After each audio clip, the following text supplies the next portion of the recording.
The worst-kept secret in 2024 Moto finally breaks as Haiden Deegan confirms the preseason injury that we were all speculating about. Let's go over what Deegan said in addition to all of the other injuries we know about, admitted or not, in this RotoMoto React brought to you by O'Neal.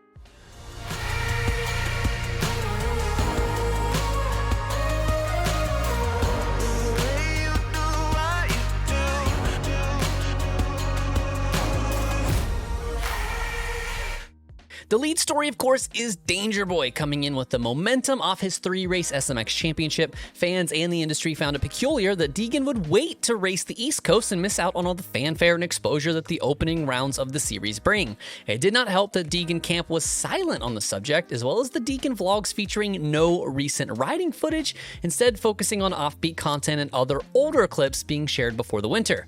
A month-old practice crash was even going around erroneously claiming to be the cause of the injury. Recently, photos surfaced showing Danger Boy in a wrist brace, and during the 250 East preseason press conference Tuesday, Haiden finally confirmed a wrist injury. Yeah, I had a crash, and it was just I just sprained my wrist pretty bad, so I took it was only a week off, and I was trying to train a little low-key, wasn't posting much for a while, just, kind of locked in, didn't have my filmer come to the track or anything, and then about the last week or so, it's about go time, so I was we can get some videos up and get back in the flow of things. But yeah, we did have a crash, hurt the wrist a little, but nothing major. We ended up being good. So yeah, we have a wrist brace on it now for just a little more support because, it is sore sometimes. So, but yeah, we're chilling. The original reports were a rumored scaphoid break, so if Deegan did get away with just a sprain, that would be a huge relief. However, as dodgy as it has been already, wouldn't be surprising if the severity is being downplayed here. A scaphoid break is a very volatile injury. It has ended careers outright before, and it has also been just a minor setback. Hopefully nothing too serious, as it would have been a major blow to the sport not having the 38 battling up front in Detroit.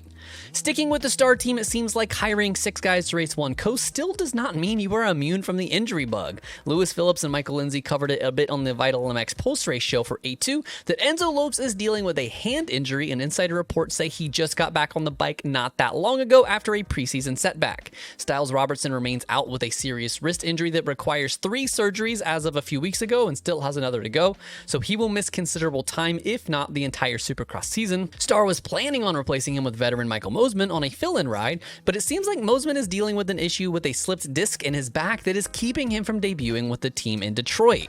Sticking with Star, a few other notes from the Vital Pod says rookie Nick Romano is battling a shoulder issue after missing all of 2023 due to a knee injury.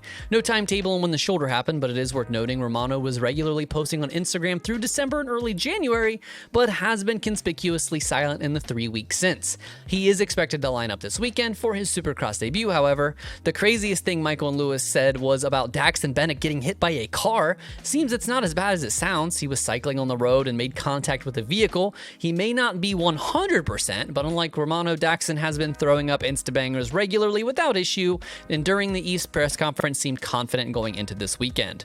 Pro Circuit Kawasaki has high hopes with Faulkner, Mcadoo, and Hammaker this season, but all have their own concerns. They will be racing at the opener, but not all are 100%. Cameron Mcadoo missed most of 2023 due to a dislocated shoulder, and sources say he was off the bike a considerable amount of time this month. Faulkner comes in battling a knee injury that affected him all year in 2023. No known setbacks since, but it did cause him to pull out of the last 2 rounds of the SMX, which was only 3 months ago. Riding is one thing, but the strain from a race is another.